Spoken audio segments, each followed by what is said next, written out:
আলবাসেতেকে 2-1 গোলে হারিয়ে Copa del রের সেমিফাইনালে বার্সেলোনা। এই হেডলাইনটা অনেক লুক্রেটিভ বা বার্সা বা ফুটবল প্রেমীদের জন্য একটা গুড ফিলিং এনে দিতেই পারে, যারা কিনা সকালে উঠে কোনো পত্রিকার হেডলাইনে সেটি দেখেছেন।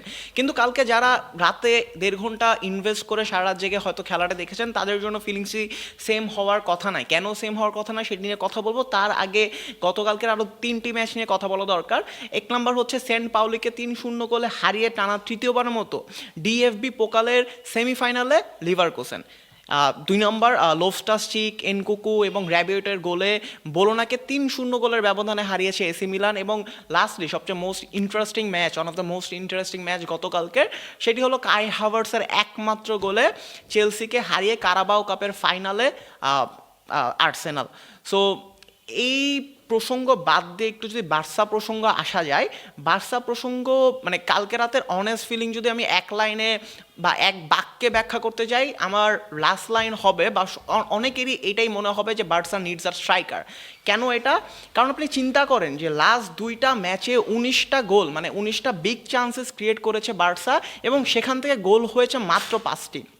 তার মানে আপনার সামনে অনেক বড় বড় চ্যালেঞ্জ রয়েছে। ইভেন আপনি হয়তো কোপা ডেল রের সেমিফাইনাল খেলবেন অ্যাথলেটিকো মাদ্রিদের সাথে, আপনার হচ্ছে সামনে ইউসিএলের ড্র পড়বে রাউন্ড অফ 16-এর নিউ ক্যাসেল, পিএসজি, কারাবাগ বা এএস মোনাকোর ভিতর থেকে কোনো একটা টিমের সাথে। তো এই স্ট্যাটস নিয়ে বা এইরকম টেন্ডেন্সি নিয়ে হচ্ছে আপনি সেখানে 2টা লেগে কীভাবে কেমন সুবিধা করতে পারবেন, এটা হান্সি ফ্লিককে অনেক ভাবাবে। ইভেন হান্সি ফ্লিক ম্যাচ শেষে কনফারেন্সে ডিরেক্ট এটাই বলেন যে we can not be ending the game like this, মানে আমরা এইভাবে প্রত্যেকটা গেম শেষ করতে পারি না। তার মানে একটু যদি চিন্তা করেন লাস্ট মিনিটে 90+ ওই সময়টাতে যদি জেরার্ড মার্টিন হচ্ছে গোল লাইন ক্লিয়ারেন্সটা না করতো হেডারের মাধ্যমে, বার্সেলোনা আবার হচ্ছে রিয়াল মাদ্রিদের মতো আলবাসেতে, আমরা দেখেছি আলবাসেতে কীভাবে রিয়াল মাদ্রিদকে টেক ওভার করে ফেলছিল লাস্ট মিনিট ওই সময়টাতে, আবারও সেটি হতো। সো আমরা যেভাবে ফার্স্ট হাফে লামিন ইয়ামালের একটা দুর্দান্ত, মানে একটা অন টার্গেট শট হয়েছে পুরো ফার্স্ট টাইমে, একটাই গোল করেছে লামিন ইয়ামাল, সেই গোলটাকে যেভাবে সেলিব্রেট করেছে, আমার কাছে মনে হয় জেরার্ড মার্টিনের এই গোল লাইন সেভটাকেও সেইভাবেই সেলিব্রেট করা উচিত। আপনি যদি চোখে পড়ার মতো মিসগুলো দেখেন, র্যাশফোর্ডের মিসটা পাবেন, ফেরান টরেসের রিসিভিংয়ে ফার্স্ট টাইম রিসিভিং এবং শুটে অনেকগুলো মিস আপনি দেখতে পারবেন পুরো ম্যাচটিতে। এক্সেপশনাল খেলেছেন অফকোর্স লামিন ইয়ামাল, তিনি লাস্ট 3-4টা ম্যাচ খুবই দারুণ খেলছেন। যদিও যদি কনস্ট্রাকটিভ ক্রিটিসিজম করতে চাই তাহলে করাই যায়। লামিন ইয়ামাল পুরো ম্যাচ ভালো খেলেও লাস্টের 10 মিনিটে কিছু একদম মিস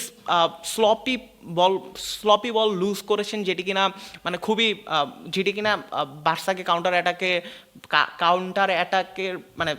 অ্যাটাকের জন্য দায়ী ছিল। তো আমার কাছে মনে হয় বার্সার এই লাস্টের দিক দিয়ে স্লপি করা, এইটা হচ্ছে অন্যান্য টিমদের গ্রো করতে হেল্প করে। সো এই জিনিসগুলা তারা অফকোর্স খেয়াল রাখা উচিত। এবং লাস্টলি আমার কাছে মনে হয় যে বার্সার এই একদম সেন্টার ফরওয়ার্ডে লেভানডোস্কির পরে ফেরান টরেস গোল করে যাচ্ছেন আমরা জানি। ইভেন লামিন ইয়ামালও লাস্ট 6 ম্যাচে 5 গোল করেছেন, তার গোল রেশিও এখন ভালো। কিন্তু একটা ফিক্সড স্ট্রাইকার দরকার, যে কিনা টাইট ম্যাচগুলোতে একটা চান্স পেলে সেটি যেন কাজে লাগাতে পারে।